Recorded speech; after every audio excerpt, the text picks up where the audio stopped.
नरेंद्र मोदी इस वक्त बिल के जरिए हमारे सीनों पर गोली चला रहे हैं। मुस्लिम नेता मुस्लिम समाज को झूठ बोल रहे हैं। अल्लाह भी इनको माफ नहीं करेगा। ये लोग वो हैं जो कि एक्ट ऑफ गवर्नमेंट के बजाय एक्ट ऑफ गार्ड बताने में लगे हुए हैं। जो तटस्थ हैं समय लिखेगा उनका भी अपराध। जिनकी भलाई के लिए है वो समाज को विश्वास में लीजिए, उनके प्रमुख संगठनों को विश्वास में लीजिए। चंद्रबाबू नायडू, नीतीश कुमार, चिराग पासवान, तुम हमारी शरीयत पर हमला जो करने की इजाजत बीजेपी को दे रहे हो। कुंठित मन से भ्रम पैदा किया जा रहा है, षड्यंत्र रचा जा रहा है।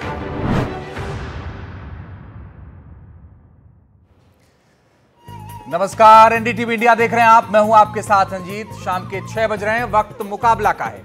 आज हम चर्चा करेंगे वक्फ संशोधन बिल को लेकर असदुद्दीन ओवैसी के दांव की। विपक्ष वक्फ बिल का लगातार विरोध कर रहा है और बीजेपी विपक्ष पर मुसलमानों को गुमराह करने का आरोप लगा रही है।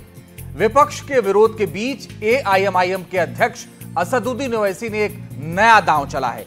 उन्होंने नीतीश कुमार, चंद्रबाबू नायडू, चिराग पासवान और जयंत चौधरी यानी बीजेपी की चारों सहयोगी पार्टियों को धमकी दी है कि मुसलमान उन्हें कभी माफ नहीं करेगा। आज हम इसी सवाल पर चर्चा करेंगे कि ओवैसी के इस दांव के मायने क्या हैं। हमारे साथ तमाम खास मेहमान भी जुड़ेंगे, उनसे चर्चा करेंगे कि आखिर इस दांव के मतलब क्या हैं। लेकिन आइए सबसे पहले एक रिपोर्ट आपको दिखाते हैं।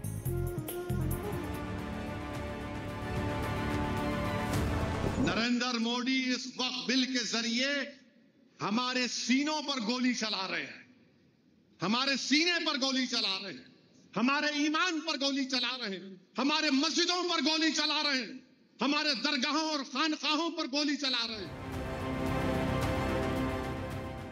रमजान के आखिरी जुमे के दिन अलविदा की नमाज के दौरान असदुद्दीन ओवैसी ने वक्फ संशोधन बिल का विरोध किया।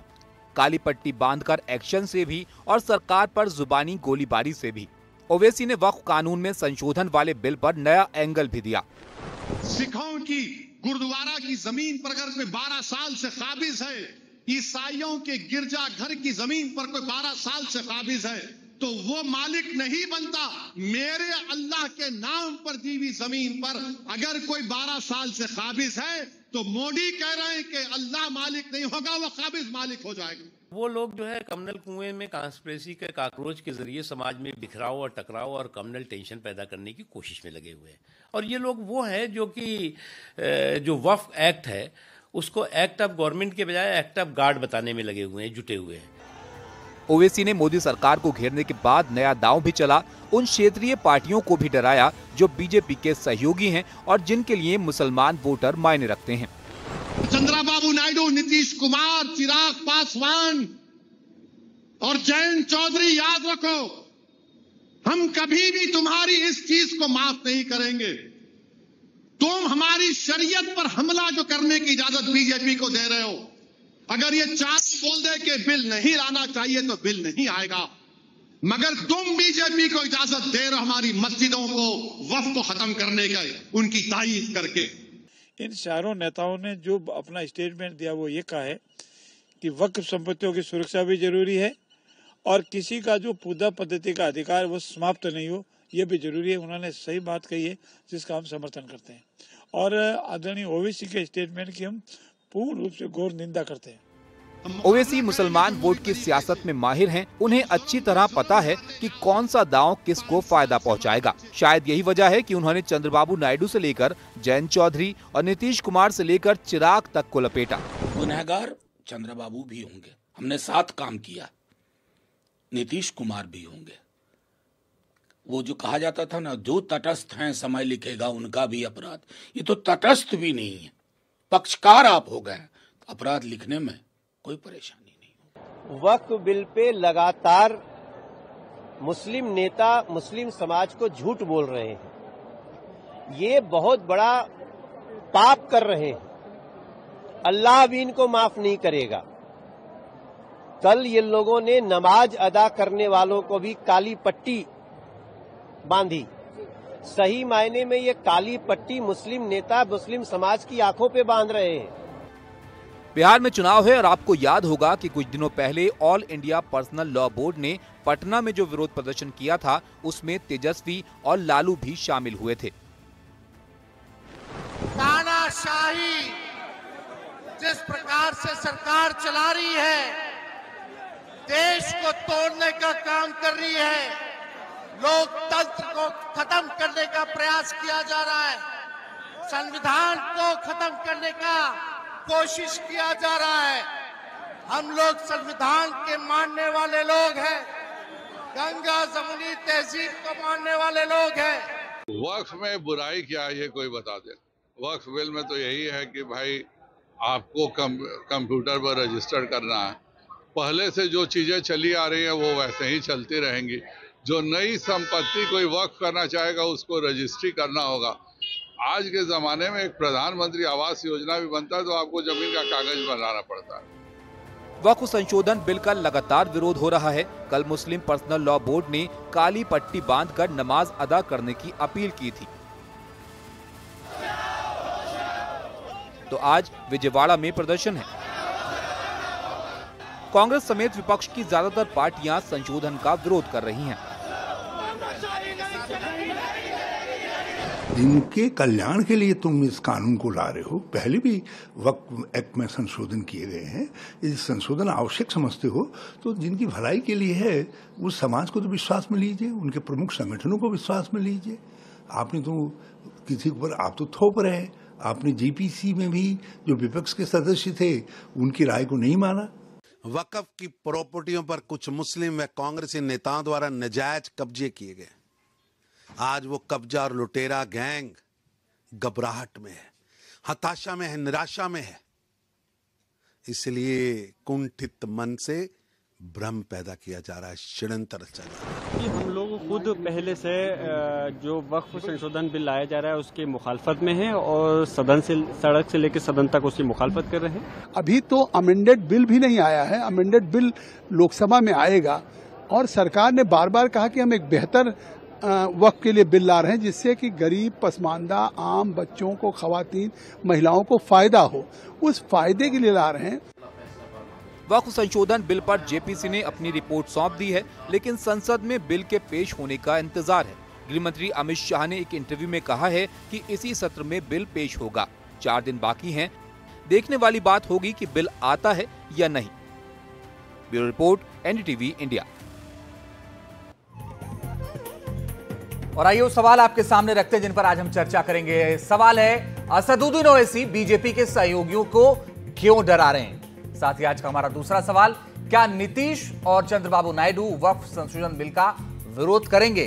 सवाल नंबर 3, क्या वक्फ बिल को लेकर ओवैसी मुसलमानों को भड़का रहे हैं? सवाल नंबर 4, क्या ओवैसी का बयान बिहार चुनाव में एनडीए को फायदा पहुंचाएगा?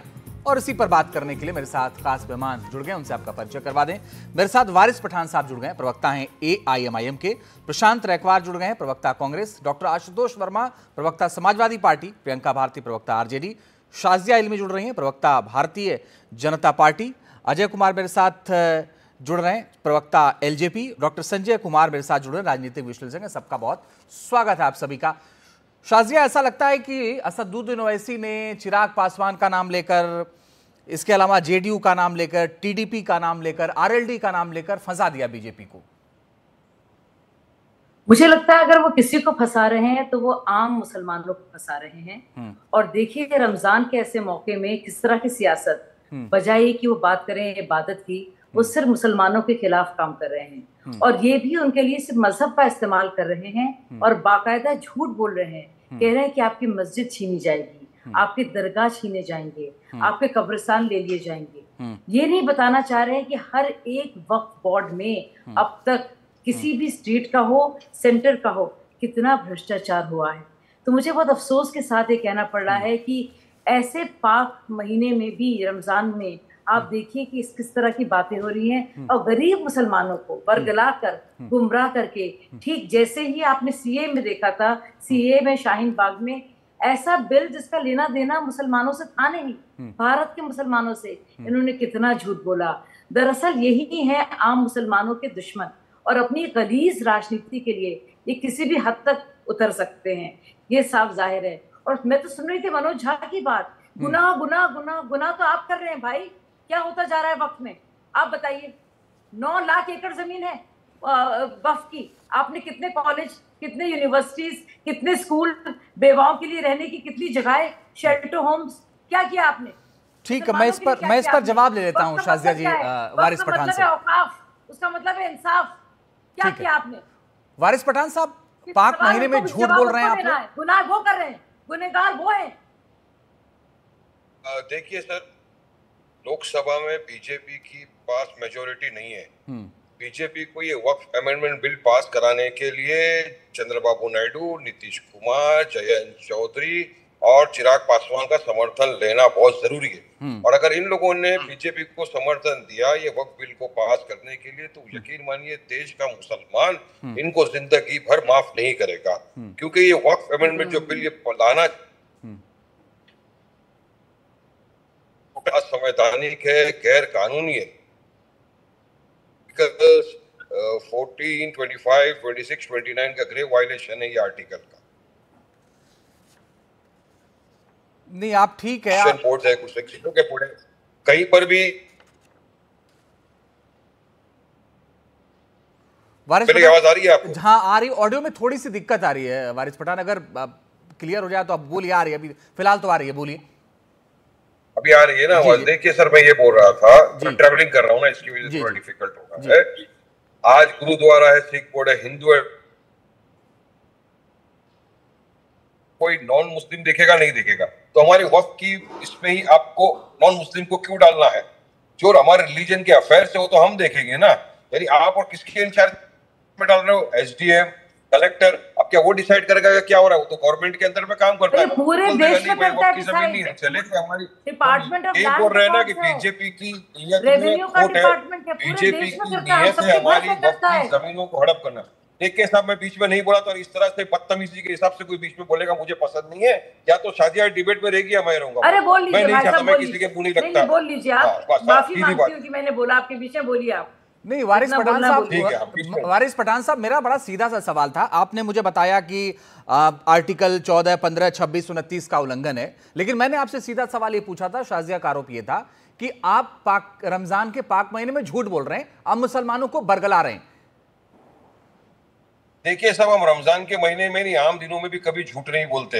हम हमेशा सत्य बात करते हैं, सच बात करते हैं, हक इंसाफ की बात करते हैं। तो सच्चाई ये देश के सामने लाते हैं, और सच्चाई ये है कि बीजेपी की नीयत में ही खोट है। बीजेपी चाहती है कि हमारी जो वक्फ की जमीन है उसको हड़प कर ले, उसकी नीयत में खोट है। इस वजह से तो क्या जरूरत थी? वक्फ का बोर्ड है, वक्फ का ट्रिब्यूनल है, और झूठ फैलाया जा रहा है कि ट्रिब्यूनल के अगेंस्ट में आप नहीं जा सकते कोर्ट में। अरे वेरी वेल जा सकते। दुनिया में, हिंदुस्तान में कितने सारे ट्रिब्यूनल है।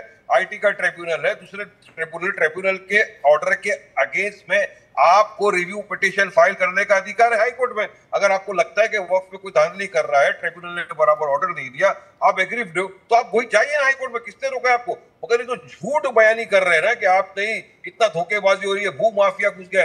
अरे साहब, भू माफिया घुसा तो इतने साल से तो आप सत्ता में थे, आपने क्या निकाला एक्शन? क्या भू माफिया के खिलाफ आपने क्या निकालने के लिए? तो हमको वक्फ बोर्ड है, वक्फ ट्रिब्यूनल। लेकिन वारिस पठान साहब, एक आंकड़ा है, ठीक है वारिस पठान साहब, आप राजनीति करिए, कोई दिक्कत नहीं सर, क्योंकि राजनीति में आप राजनीति करने आए, भजन करने नहीं आए, करिए राजनीति। लेकिन एक आंकड़ा सर ये कहता है 2009 में आपके पास, वक्फ के पास 4 लाख एकड़ जमीन थी, और 2024 में लगभग 9 लाख एकड़ हो गई। कैसे बढ़ी? इस पर सवाल उठते हैं। मैं इस पर जाना भी नहीं चाहता, लेकिन मैं शाजिया से जवाब चाहता हूं जो आपने सवाल जवाब दे देता हूं 10 सेकंड में। हाँ दे दीजिए सर, दे दीजिए सर, दे दीजिए। मुझे लगता है देखिए हमारे देश में, एक मिनट शाजिया, एक मिनट, वारिस पठान जवाब दे रहे हैं। देखिए हमारे देश में लैंड रिकॉर्ड्स हैं, रेवेन्यू का पूरा सिस्टम है, आपका घर और मेरा घर के इसकी पूरी जो है रजिस्ट्रेशन होता है, तस्दीक की जाती है। अब मुझे समझ में नहीं आ रहा है इससे किसी को क्या तकलीफ है। कितने मुसलमान परेशान हैं, क्या मैं आपको बताऊं वारिस भाई, कितने मुसलमान परेशान हैं?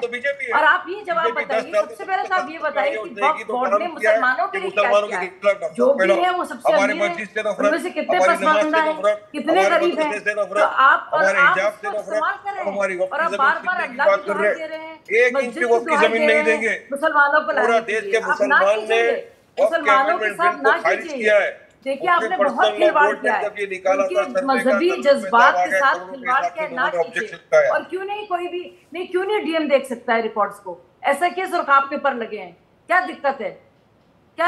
जब डीएम जो है देश का एग्जीक्यूटिव का हिस्सा है, वो क्यों नहीं चेक करेगा? आपके हमारे घर को करेगा। ठीक है, ओके, मैं आप दोनों के पास आ रहा हूं, लेकिन मैं अजय कुमार के पास अब जाना चाहता हूं।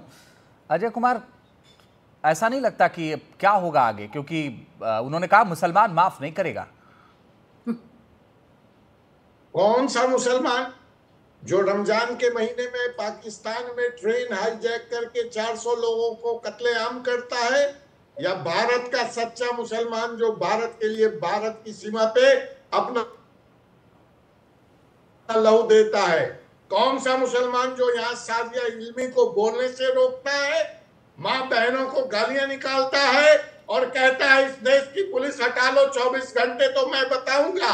आपको बताना पड़ेगा आप किस मुसलमान की बात कर रहे हैं, राष्ट्रवादी मुसलमान या आतंकवादी मुसलमान? हमें नहीं चाहिए वारिस पठान को रखिए का वोट, और राष्ट्रवादी मुसलमान जो महिलाओं के साथ है, जो गरीबों के साथ है, जुल्म कर दिया है मोदी जी ने। अगर सर्टिफिकेट नहीं चाहिए नेशनलिज्म पेट्रोटिज्म का, कहीं मेरे को सर्टिफिकेट नहीं चाहिए तुम्हारे से, चले गए पाकिस्तान में ट्रेन किया, पाकिस्तान में जाके बात करो, पाकिस्तान के चैनल पे जाओ, बकवास मत करो, इधर पे नहीं करने का, इधर ये बकवास नहीं करने का, पाकिस्तान के चैनल पे जाके बात करो।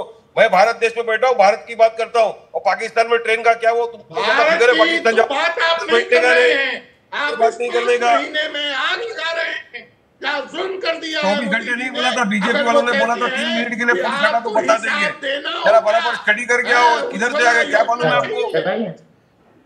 कुछ पता है नहीं। बीजेपी के आदमी ने बोला था मस्जिद में घुस के मारेंगे, मालूम है क्या आपको? और भारत के आप कैसे समर्थन कर रहे हैं उसको? हाथी के दांत दिखाने खाली आप ही के चिराग पासवान ने बैठकर कहा कि नमाज पढ़ने दो रास्ते पर, और आप यहाँ क्या बीजेपी की तारीफ कर रहे हैं? नहीं चलेगा। नहीं, ठीक बात है ये। मैं वारिस पठान, अजय कुमार मैं आपके पास आ रहा हूँ। प्रियंका भारती, मैं आपसे सीधा सवाल कर रहा हूं कि असदुद्दीन ओवैसी ने जो कहा उस बयान का समर्थन क्या आरजेडी करती है? असदुद्दीन ओवैसी जी ने जो कहा ये उनका बयान है। अगर आप मुझे बुलाए हैं, मुझसे बात करना चाहते हैं, तो अब आरजेडी का मत वक्फ बिल पे क्या है या क्या हमारी राय है, आप वो हमसे जानने की कोशिश करें। सवाल डिबेट की शुरुआत ही आपने डिबेट की शुरुआत एक बड़े खूबसूरत शब्द के साथ हुई, शाजिया इल्मी जी ने इस्तेमाल किया था, इबादत। इबादत का महीना, इबादत उर्दू शब्द है, अरेबिक से आया है। तो मुझे लगता है कि शाजिया इल्मी खुद हंस जाएंगी अगर वो जिस पार्टी में उस पार्टी का समर्थन करते रहेंगे, क्योंकि जिस तरीके से उर्दू मुसलमान सभी से इनकी पार्टी वाले नफरत करते हैं, इनको खुद भी भविष्य में खतरा है। मैं इसलिए कह रही हूँ, आप कहते हैं कि मुसलमान इन पे भरोसा करें, कैसे करें? इनके विधायक हैं, बिहार के विधायक है भाजपा के बचौल, कहते हैं कि मुसलमानों से उनका वोटिंग अधिकार छीन लेना चाहिए। क्या इस बात से अग्री करती हैं शाजिया जी कि इनका वोटिंग अधिकार छीन लेना चाहिए इस देश में?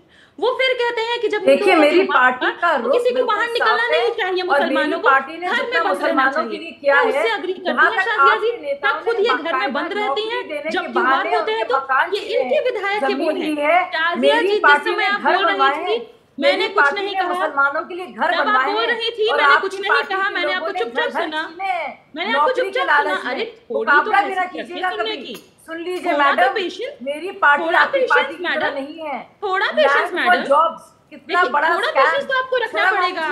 ऐसे डिबेट नहीं होती है। परिवार कितना के भेजा पार्टी वालों ने, गरीब लोगों से सिखा के भेजा, हमने घर बनवाए हैं, सिखा के भेजा पार्टी वालों ने। लाभार्थी है, मुसलमानों को गाली देने के लिए रखा है आपको, देश पे मुसलमान और गाली देने के लिए रखा है आपको। क्या मुसलमान लाभार्थी गाली देंगी? क्या हालत कर रखी थी मुसलमानों की आपने? हमने घर बनवाए हैं, सबसे ज्यादा पॉपुलेशन है। ठीक है शाजिया इल्मी, मैं 1 मिनट आपके पास आ रहा हूं दूसरे सेगमेंट में। जो प्रियंका भारती, आपने शाजिया इल्मी की चिंता की, आपने शाजिया इल्मी की चिंता की, आप उनको फोन पर अलग से बात करके उनकी चिंता कर लीजिएगा। लेकिन मेरा सवाल सीधा आपसे यह था कि आप असदुद्दीन ओवैसी के बयान का समर्थन करती हैं या नहीं करती हैं? हाँ या ना में इसका जवाब है।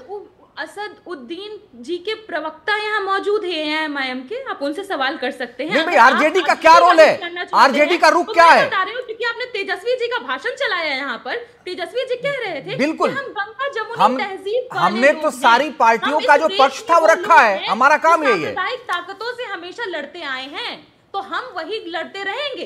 हम उनके सामने कभी भी ना झुके थे ना झुकेंगे। प्रियंका भारती, मेरा सवाल है ही नहीं है प्रियंका भारती जी, मेरा सवाल ये था, मेरा सवाल ये था, देखिए आपने कहा तेजस्वी जी का बयान चलाया, हमारा काम है जो पक्ष था वो हमने रख दिया पार्टी का।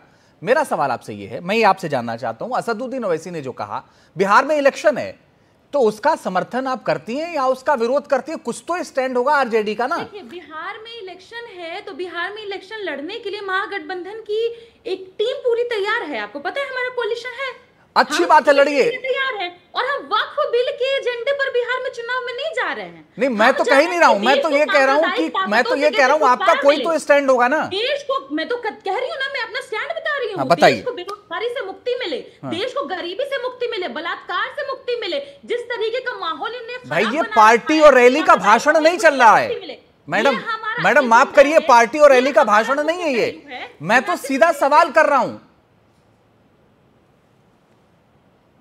जी, could you please repeat your question? I didn't hear it.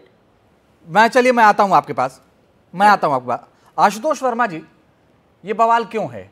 वो कह रहे हैं भाई कोई विवाद नहीं इससे, वो कह रहे हैं नहीं छीना जा रहा है।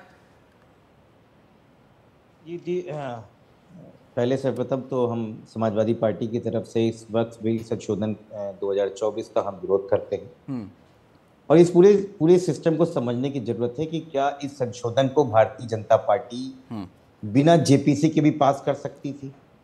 फिर ऐसा क्या हुआ कि उसने जेपीसी को अचानक दे दिया, जबकि किरण रिजिजू जी ने लोकसभा में बिल टेबल कर दिया था और उसके पहले जनता दल यूनाइटेड में और टीडीपी ने इसको सपोर्ट कर दिया तो ये पास हो जाता। लेकिन फिर ऐसा क्यों हुआ कि इन्होंने जेपीसीसी को डाला और 1 साल तक इसको खींचा? उसके पीछे भी राजनीति समझने की देर है, क्योंकि जेपीसी में क्या होना है ये तो पहले ही से पता है। जेपीसी में 31 लोगों की मेंबर हैं, 20 लोकसभा सदस्य हैं, 10 राज्यसभा से हैं, जिसमें से 20 लोग लगभग एनडीए के मेंबर हैं और 10 लोग जो है वो इंडिया अलायंस के हैं। तो मेजॉरिटी से तो वैसे भी पास हो जाएगा, क्योंकि विपक्ष के जितने भी आवेदन और संशोधन दिए थे वही तो वो चेयरमैन वो कह रहे हैं कि समर्थन मत करिए। और ये सवाल आपसे इसलिए भी है, मैं राजनीतिक बात पे हाँ, मैं वही आ रहा हूँ भाई, जो अगर आप बिना टोकेंगे तो मैं आ जाऊंगा। नहीं, मैं कह रहा हूँ कि सर, हाँ ठीक है सर, ओके आ जाइए सर। मैं ये जोड़ना चाह रहा था कि भाई जो उन्होंने कहा वो उसका समर्थन आप करते हैं या नहीं करते हैं? हाँ, मैं आता हूँ। तो ये जगदम्बिका पाल ने पहले कह दिया कि भाई जितने भी संशोधन विपक्ष में दिए हमने नकार दिए क्योंकि मेजोरिटी से गिर गए। तो मेजोरिटी से गिर नहीं थे ना, जब आपने जेपीसी बनाई ऐसी जिसमें ज्यादातर एनडीए अलायंस के तो पहले ही से गिरने थे। अब 1 साल तक इस पे लगातार मीडिया ट्रायल हुआ और मीडिया ट्रायल से जितनी तरीके से पोलराइजेशन हो सकती थी वो हुई और उसका समर्थन जिस तरीके से भारतीय जनता पार्टी ने पोलराइजेशन कर लिया वो आप सब लोगों ने देखा।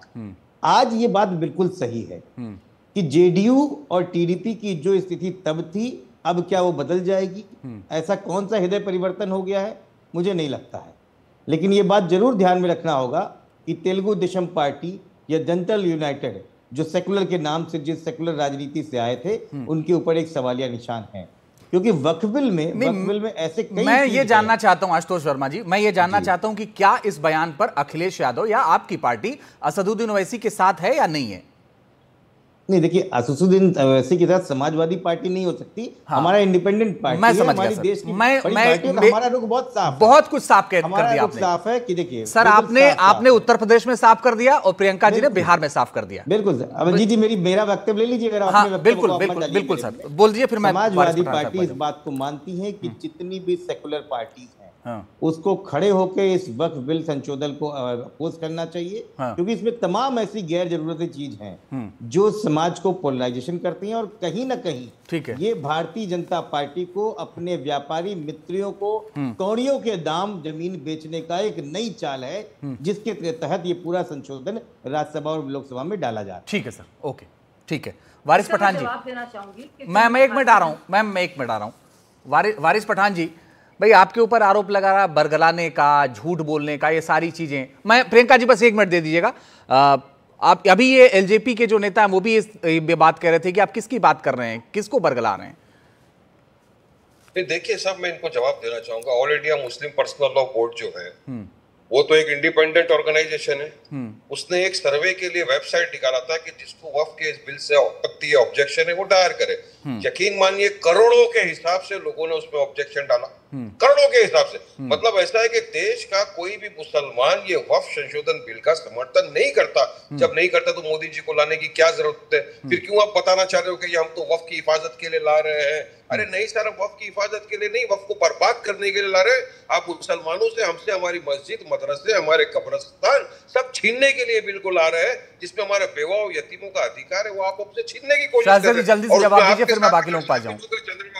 देखिए यही है, दोनों आप सुन रहे हैं, आपके साथ अगर ये लोग सब शामिल हुए तो आपको पब्लिक माफ नहीं करेगी ना इनको। सही बात है कि नहीं? क्या भड़काना है, क्या भड़काना है? अगर सत्य बात करना संविधान के दायरे में रह के भड़काने को बोलते तो चाहे वो शाहबानों का बिल हो या फिर ट्रिपल तलाक का बिल हो या फिर वक्फ संशोधन का हो, सब अच्छी तरह से जानते हैं कि सबसे गरीब और मजलूम लोगों के लिए इस तरह के फैसले आए हैं, इन्होंने अपोज किया है। ये आगे भी ढकोसलेबाजी करके 32 लाख किट बांट के बेचारे लोगों को अपनी जमीन छीन लेंगे। अभी पिछड़ा हुआ मुसलमान, सोचने वाली बात ये भी है कि इतना जब वक्फ की प्रॉपर्टीज है तो मुसलमान इतना गरीब कैसे रह गया? इसका जवाब दे है नहीं इनके पास। भाई वारिस पठान साहब, सवाल तो वाजिब है, सवाल वाजिब है, मुसलमानों का सवाल वाजिब है, उनको बेवकूफ बनाएंगे और अभी भी कर रहे हैं। इससे बड़ी जो है, ठीक, इसका जवाब शाजी अलवी, इसका जवाब ले लीजिए वारिस पठान से। वारिस पठान साहब, सही बात है कि भाई अगर तीसरी सबसे ज्यादा जमीनें आपके पास है डिफेंस और रेलवे के बाद, और फिर भी सच्चर कमेटी ये कहती है कि सबसे गरीब मुसलमान है, तो ये कैसे संभव है? मुसलमान पिछड़ा हुआ वर्ग है, सोशली एजुकेशन के अंदर बैकवर्ड है। तो कमेटी के रिपोर्ट अगर वक्फ की इतनी सारी जमीन है तो जमीनों का उपयोग भी हो रहा है ना, यूज भी हो रहा है ना, एंडोमेंट बोर्ड भी है, तो फिर तो इस हिसाब से कोई भी हिंदू गरीब होना ही नहीं चाहिए। उनके पास तो 4 स्टेट के अंदर खाली 13 लाख एकड़ से ज्यादा जमीन है। 13 लाख एकड़ किसको बोलते? 13 लाख काट चला, लोग कितनी सारी जमीनें, चलिए बताइए उन जमीनों की कौन रखवाली करता है? क्या हिंदू एंडोमेंट बोर्ड में आप हमको लेंगे? आप मुसलमानों को हिस्सेदार बनाएंगे? चलिए बताइए मेरे को। मुझे तकलीफ है, मुसलमान को आप मेरे भाई हैं, नहीं लेंगे ना? और आप इस तरह से 13 लाख कर दिया आपने, 9 लाख की सूरत 13 लाख क्यों बढ़ रहे हैं? ऐसा सच तो बोलिए, इसके पास जवाब है आपके पास। 9 लाख है हमारे पास कितने मेडिकल कॉलेज खोले आपने? चलिए अब दोनों के पास मैं आऊंगा, मेरे पास 2 मेहमान और हैं, मेरे पास प्रशांत रैकवार और अजय कुमार दोनों लोग हैं। मैं आप दोनों से माफी चाहता हूं, थोड़ा वक्त लग गया आपके पास आने में। प्रशांत जी, लेकिन असदुद्दीन ओवैसी को ऐसा लगता होगा कि जो आप नहीं कर पाए वो असदुद्दीन ओवैसी ने कर दिया। जी बहुत बहुत धन्यवाद पैनल में जोड़ने के लिए, और बहुत ही एस्टीम्ड पैनलिस्टों को मेरा नमस्कार। मेरे पास खाली 2 छोटे से प्रश्न हैं। आपको एक उदाहरण से बताता हूँ जी। जब छोटे बच्चे होते थे तो उनको कोई आदत छुड़ानी होती थी तो एक हाथ से मिठाई दी जाती थी और दूसरे हाथ से छंटी मारी जाती। तो ईद के पावन अवसर पर ईदी बट रही है प्रधानमंत्री जी के द्वारा, और उसी पावन अवसर पर ये जेपीसी की रिपोर्ट आई और वक्त की पूरा प्रोपेगेंडा खड़ा कर दिया गया, जबकि बहुत क्लियर है कि वक्फ के बिल को जो डेमोनाइज करने के लिए, डैमेज करने के लिए और माइनॉरिटीज को, स्पेशली गरीब सबके से बिलोंग करने वाले वर्ग को, उनके अधिकारों को छीनने के लिए बिल लाया गया है। और इसमें फार रीचिंग और ओवर रीचिंग पावर्स दी गई है डिस्ट्रिक्ट कलेक्टर्स को और गवर्नमेंट ऑफिसर्स को कि कोई भी लैंड को किसी भी नहीं, लेकिन प्रशांत जी, पावर दे देने का मतलब ये होता है कि जमीन छीन ली। सर मैं आप अपनी बात को पूरी कर लूं। आप जैसे आपने कोई अपील डाली, ठीक है, कि कोई आपके घर के आसपास की जमीन है जिसपे वक्त जो वक्त की जमीन है, और आपकी मेयर अपील के ऊपर वो स्टेट गवर्नमेंट या वहां की यूनियन गवर्नमेंट या यूनियन टेरिटरी की गवर्नमेंट उसको डिस्प्यूटेड लैंड क्रिएट करके उसको अटैच कर सकती है। तो जो सदियों से एक परंपरा चली आ रही है, वक्त का मतलब होता है डोनेट करना, और वक्त बाय यूजर जो कोड था, जो पुराने बिल में था सब। प्रशांत जी, मैं माफी के साथ, आप चूंकि बोल रहे हैं, मैं बीच में बोलना नहीं चाह रहा था, लेकिन एक सवाल मैं पूछ रहा हूं, बड़ा सीधा सवाल। 10 दिसंबर 2024 को केंद्र सरकार ने पार्लियामेंट में यह बताया कि कुल 994 जमीनों पर अवैध तरीके से कब्जा करने की सूचना मिली। किसने कब्जा की? वक्फ बोर्ड ने, जिसमें सबसे ज्यादा तमिलनाडु में संपत्तियां हैं 734। क्या यह आपको ठीक लगता है? मैं आपसे फिर पुनः निवेदन करता हूँ, मुझे ये बताएं इस डेटा का सोर्स क्या है। आप आरटीआई अरे सर, ये पार्लियामेंट में बताया गया, अल्पसंख्यक मंत्रालय की तरफ से बताया गया होगा। ये अगर पार्लियामेंट में कोई चीज बताई जा रही है, टेबल होती है, अब आपको मुझे बताना पड़ेगा कि कैसे क्या सोर्स है। पार्लियामेंट में तो जीडीपी नंबर्स भी गलत कोट हो रहे हैं। चलिए सर, अब फिर अब इसके बाद क्या ही सवाल बचता है। चर्चा करेंगे तो चर्चा बहुत लंबी चलेगी। मैं सिंपल ठीक है अजय कुमार जी, बात अर्ज करता हूँ। हाँ ठीक है सर, जल्दी से कंप्लीट कर लीजिए, जल्दी से। सिंपल सी बात है कि अपनी बात आ रहा हूँ आशुतोष जी, आ रहा हूँ। ऑर्गेनाइज करने के लिए जो वक्फ अमेंडमेंट बिल लाया गया है, ये हम मैं बस संजय जी के पास जा रहा हूँ तुरंत, क्योंकि वो बहुत देर से इंतजार कर रहे हैं। जो हमने संजय जी मुझे, ठीक है सर, संजय जी मुझे एक बात बताइए कि बिहार चुनाव के संदर्भ में अगर ये देखें तो क्या आपको नहीं लगता कि एक तरफ यूपी में बटेंगे तो कटेंगे चला, और फिर अब बिहार में सौगाते मोदी, और फिर वे वक्फ, तो विवाद तो है ही ना, सवाल तो उठेंगे ना? नहीं, बिल्कुल सवाल उठने चाहिए, लेकिन क्या ये सच्चाई नहीं? अभी सच्चर कमेटी की बात हो रही थी, क्या सच्चर कमेटी ने ये नहीं कहा कि जो वक्फ की जमीनें हैं अगर उनका प्रबंधन और पारदर्शिता ठीक से हो तो 10 गुना इसका लाभ लिया जा सकता है। वो 10 गुना लाभ किनको मिलेगा? उसी माइनॉरिटी कम्युनिटी को तो मिलेगा। तो अगर कहीं पारदर्शिता का अभाव है, प्रबंधन में कोई एक व्यक्ति ही उस पर हावी है और उस प्रबंधन को थोड़ा ट्रांसपेरेंट कर दिया जाए, तो मुझे तो नहीं लगता है कि इससे किसी को आपत्ति होगी। दूसरी बात, बिहार का चुनाव हो या कहीं और का चुनाव हो, मेरा कहना है कि अगर वो दान की हुई जमीन, उसके उद्देश्य क्या था? अगर वो जमीन वक्फ को ही दी गई, वक्फ ही की गई, तो उद्देश्य तो था कि उस पर स्कूल बने, कॉलेज बने, मैरिज हॉल बने या कोई कम्युनिटी हॉल बने। अगर उस उद्देश्य की पूर्ति के लिए उसको ट्रांसपेरेंट अगर कर दिया जाए, मैं मानता हूं कि उस समाज के लोग ही, वो परिवार जो गरीब है, जो अभावों में जीता है, जिसके बच्चे पढ़ नहीं पाते हैं, जो मजलूम है, जो पसमानदा है, अगर उनके हिस्से में भी थोड़ा सा लाभ मिल जाए, इससे क्या दिक्कत है? और संसद के पटल पर ही चाहे संशोधन हो या कानून बने, उसका प्लेटफॉर्म आपके डेमोक्रेसी में कहाँ है? पार्लियामेंट ही तो है। तो लोकसभा और राज्यसभा में वो पटल पर बहस तो होगी पहले।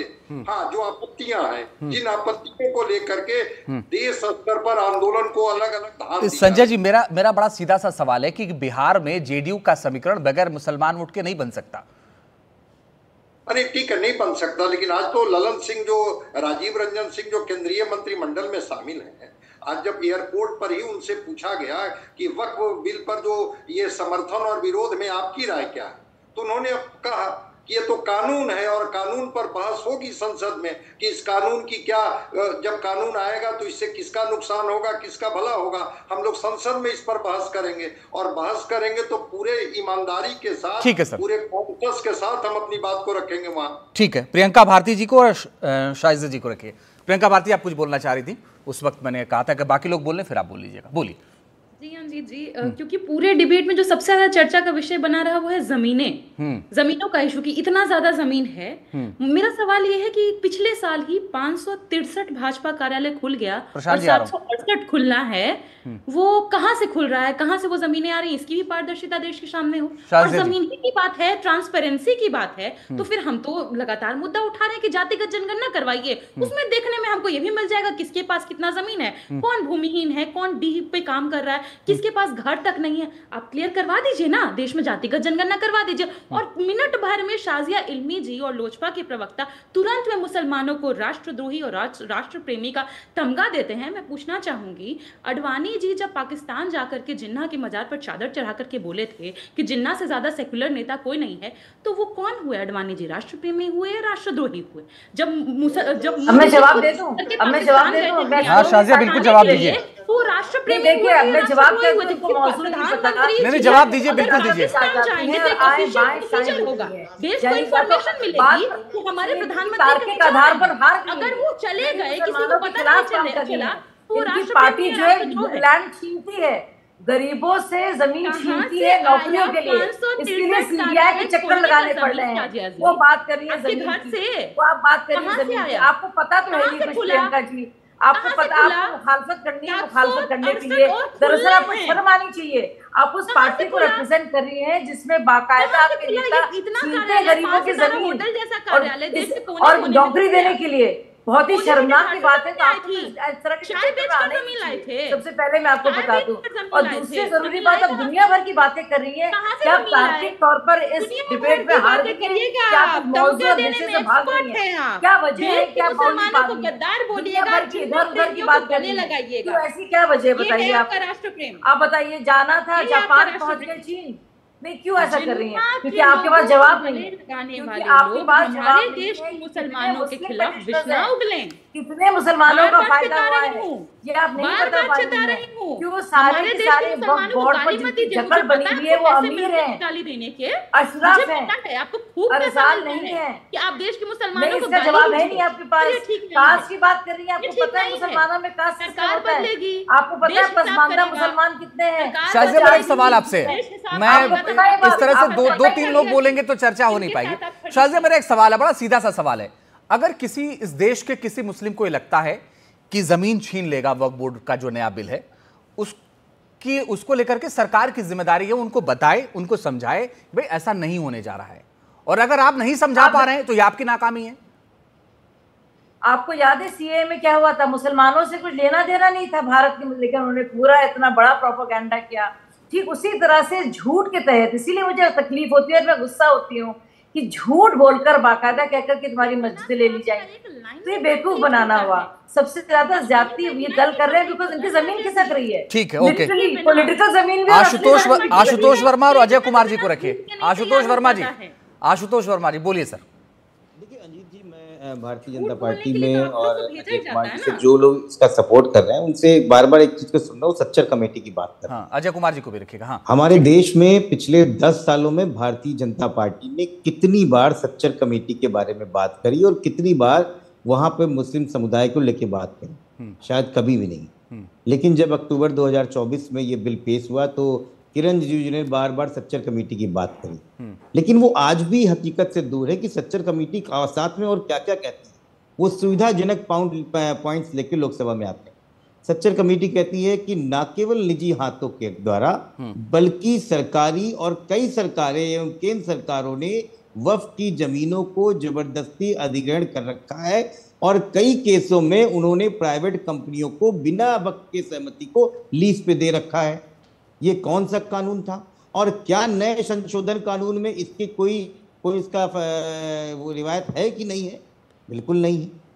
तो इन संशोधनों पे जब हम बात कर रहे हैं तो वक्फ जगन्नाथ सुनने को तैयार नहीं है। वो कह रहे नहीं सस्पेंड कर देते हैं 10 लोगों को।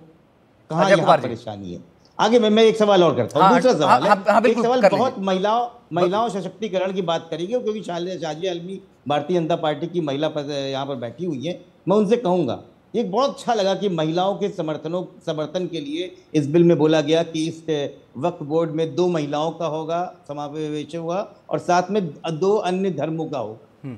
मैं सिर्फ शाजिया अलमी जी से कहता हूं कि एक बार राम मंदिर ट्रस्ट में किसी एक महिला को रख देते, या क्या भारत में होने वाले जितने भी ट्रस्ट हैं, खासकर हिंदू धर्म के जो ट्रस्ट हैं, उसमें क्या वो मुस्लिम धर्म के लोगों को समायोजित करेंगे? ये एक बहुत मौजूद सवाल है। इसका जवाब मेरे पास है। ये सरकारी बॉडी है, सुनिए, पार्लियामेंट के एक्ट के द्वारा बनाई गई है। और सुनिए, वहां पे जितने भी मेंबर्स हैं उन्हें इमामत नहीं करनी है, नमाजें नहीं पढ़वानी है, उसमें टेक्निकल काम है, उसमें फाइनेंशियल काम है। सुन लीजिए आप। और अब दुनिया भर की बातें कर रहे हैं। आपको दरअसल मुसलमानों के वोट चाहिए। शाहबानो ने क्या किया था? एक गरीब मुसलमान महिला को क्या किया था आपने?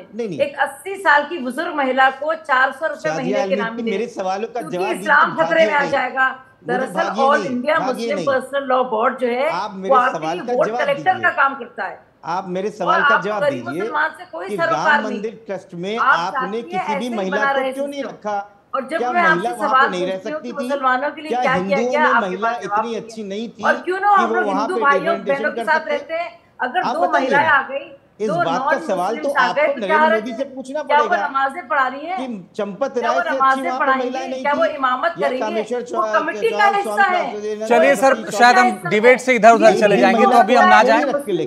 आशुतोष जी, जब हम कभी राम मंदिर पर चर्चा करेंगे तो आप सवाल उठा लीजिएगा। बात ही नहीं कर रहे हैं जी, ये सवाल आपको पूछना चाहिए। नहीं, ये सवाल पूछना चाहिए कि महिलाओं की हिमाकत सर, आप चर्चा मैं वक्फ बिल पे कर रहा हूँ चर्चा में वक्फ बिल पे कर रहा हूं, आप कह रहे हैं कि सवाल वहां पूछना चाहिए। अंजीत जी कैसी बात है? तो आप ही लिख, आप सर व्हाट्सएप कर दिया करिए, वही सवाल मैं पूछ लिया करूंगा। हम वक्फ पर नहीं लेंगे, आपको सवाल पूछने का नहीं। वक्फ बोर्ड में महिला आएंगी, मैं कह रहा हूं सर, आप मुझे व्हाट्सएप कर दिएगा, मैं सवाल पूछ, मेरा सवाल सर ये आप व्हाट्सएप क्योंकि आप पूछना नहीं चाहते। आशु नहीं क्यों नहीं, अरे आप इतने देर से बोल रहे हैं सर, आप पूछ रहे हैं ना, नहीं आएंगी तो आप पूछने कहाँ दे रहे हैं? मैं बिल्कुल पूछिए सर, मैंने कहा रोका आपको, मैं आपको 1 मिनट और देता हूं सर, पूछिए ना, कौन रोक रहा है आपको? आप पूछिए इनसे, आप पूछ रहे हैं ना सर, मैंने उनसे पूछा कि अगर आप समझा नहीं पा रहे हैं तो नाकाम है आप। यही तो बात है अंजीत जी, आप पूछ नहीं पा रहे हैं कि आप उनसे ये पूछिए राम मंदिर ट्रस्ट में कोई एक मुस्लिम। मैं सर आपका अच्छा, आप मुझे बता दीजिए कि मैं सवाल क्या पूछूं। क्यों बेकार की चर्चा करते हैं? रंजीत जी मुझे तो विपक्ष को पूछने दीजिए। हाँ पूछिए सर, जो बिल्कुल पूछिए सर, 100% पूछिए, और पिछले 3 मिनट से आप पूछ रहे हैं, मैंने नहीं रोका। लेकिन जो हम सवाल पूछ रहे हैं आप पूछिए सर। आशुतोष वर्मा जी, अपने आप को देखिए, आप शो पे कैसे एंकरिंग। आशुतोष वर्मा जी, आप पिछले 5 मिनट से बोल रहे हैं और मैंने आपको ये कहा 1 मिनट और आप बोल लीजिए, पूछ लीजिए सर।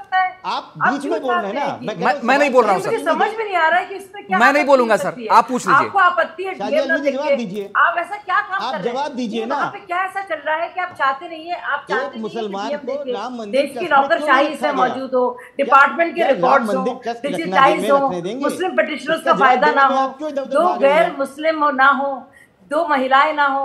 सचर कमेटी ने तो बाकायदा जिक्र किया 2 महिलाएं होनी चाहिए, बाकायदा कहा है। हम भी तो कह रहे हैं सोचिए नॉन मुस्लिम होंगे, अगर अकाउंटेंट किसी को आपको रखना है या आपको राम मंदिर देखना है तो क्यों नहीं हो सकते हिंदू? मुझे समझ में नहीं आ रहा है। मैं आपकी बात समझ रही है, अगर मैं सोचूं अगर कोई इमामत के लिए या कोई मजहबी काम के लिए अगर आप कह रहे हैं, कोई धार्मिक चीज के लिए, ये तो गॉड, ये तो कमेटी बन रही है सुपरविजन के लिए, ट्रांसपेरेंसी के लिए, ये तो उसके लिए बन रही है। और लगातार आप रहमान साहब की बात कर रहे थे, आप एक स्टेटमेंट देखिए, राजस्थान में जो वक्फ बोर्ड है, जितने पिटिशनर्स है वहां पे मौत हुई है, उन्होंने बाकायदा पैसा देकर पता नहीं कितना पैसा दिया है। देश महिला सशक्तिकरण की बात कर रहा है, पैसे उसकी कमाई हुई कि बाकायदा रेट हुई इसके ऊपर। आशुतोष वर्मा जी मैं पढ़ूं आगे अब, आशुतोष वर्मा जी मैं पढ़ जाऊं आगे अब, तो पूछ लिया आपने सवाल। आपने देखा भारतीय जनता पार्टी की मैंने इसीलिए सर, आप ये कह रहे थे आप पूछने नहीं दे रहे हैं, इसीलिए मैंने आपको पूरा समय दिया। बार बार मुझसे कहा जा रहा था आगे बढ़ने के लिए, मैंने कहा पूछ लीजिए सर, आप संतुष्ट हो जाइए। अजय कुमार जी मुझे एक चीज बताइए सर, के चक्कर में भाग रहे हैं आप। असदुद्दीन ओवैसी ने बात जो कही, उन्होंने कहा मुसलमान माफ नहीं करेगा, आगे आप क्या करने वाले हैं, आपका स्टैंड क्या है इस बिल को लेकर? जी हमारा स्टैंड बहुत क्लियर है। अभी किसी साथी ने कहा कि अगर हम चाहते तो संसद में बिना जेपीसी बहस कराए इस बिल को हम पास करा सकते थे, लेकिन चिराग पासवान जी ने देश की चिंता को समझते हुए, अक़लियत की चिंता को समझते हुए जेपीसी की मांग की। जेपीसी बना, जेपीसी के चेयरमैन ने पूरे देश का दौरा किया, सारे प्रपोजल, सारे ऑब्जेक्शंस को लिया। मुझे तो एक बात नहीं समझ में आ रहा है कि अगर हम कह देते हैं कि इसमें महिला को रख दो, अगर हम कहते हैं मुस्लिम बहनों के शादी की एज सुनिश्चित कर दो, अगर हम कहते हैं तलाक का अधिकार दे दो, अगर हम कह देते हैं कि संपत्ति में बराबर हिस्सा दे दो, अगर हम कह देते हैं कि असदुद्दीन ओवैसी ने वक्फ की जो जमीन पूरी हैदराबाद में काबिज कर रखी है उसको खाली करवा लो, अमानतुल्लाह ने जो दिल्ली में काबिज कर रखी है उसको खाली करा लो, और वो जो एक आजम साहब हैं वो काबिज करके बैठे हैं, इनके पार्टी के नेता समाजवादी पार्टी के, उस जमीन को खाली करा लो इस बिल के माध्यम से। और लालू के लाल जो कब्रिस्तान पे काबिज हैं बिहार में, तो दर्द तो होना स्वाभाविक। शबरीमाला में महिलाओं को कीजिए। प्रशांत रखवार जी आखिरी कमेंट आपसे सर। दर्द ये है कि अब खाली करना पड़ेगा, दर्द ये है जब जमीन जो कब्जा करके बैठे हो, तक पहुंच गया तो आपको बाहर निकाल देंगे। लाल साड़ पार्टी के नेता साड़ों को फाइव स्टार में तुरंत बाहर करेंगे, कराने वाले, चारा घोटाला वाले। बोलिए प्रशांत रखवार। प्रशांत जी जल्दी से बोलिए सर, समय कम है। Okay sir, okay Ajay ji, Prashant ji बोलिए सर। देखिए सभी धर्मनिरपेक्ष दलों को जो राजनीतिक परिदृश्य में है पूरे देश के अंदर, उन्होंने अक़लियतों की बात को लेकर के इस बिल का विरोध किया है, अपने अपने अंदाज में किया, अपने अपने शब्दों में किया है। और इस बिल में अंतिम व्यक्ति के साथ धोखा हुआ है। जो व्यक्ति वक्त यानी डोनेट करने का अधिकार उनसे छीना जा रहा है और उनकी जमीनों के ऊपर सिर्फ चिन्हित नामों को लिया जा रहा है, वो एकदम ही सरासर गलत है। चलिए सर, मेरे पास वक्त इतना ही था, मैं माफी के साथ आपको रोक रहा हूं। बहुत बहुत शुक्रिया। वारिश पठान मेरे साथ जुड़े थे, प्रशांत रैकवार जी, डॉक्टर आशुतोष वर्मा जी, प्रियंका भारती जी, शाजिया इल्मी जी, अजय कुमार जी, डॉक्टर संजय कुमार जी, बहुत बहुत शुक्रिया हमारे साथ जुड़ने के लिए और हमसे बात करने के लिए। मुकाबला में एक छोटा सा ब्रेक ले रहे हैं, थोड़े से इंतजार के बाद फौरन लौट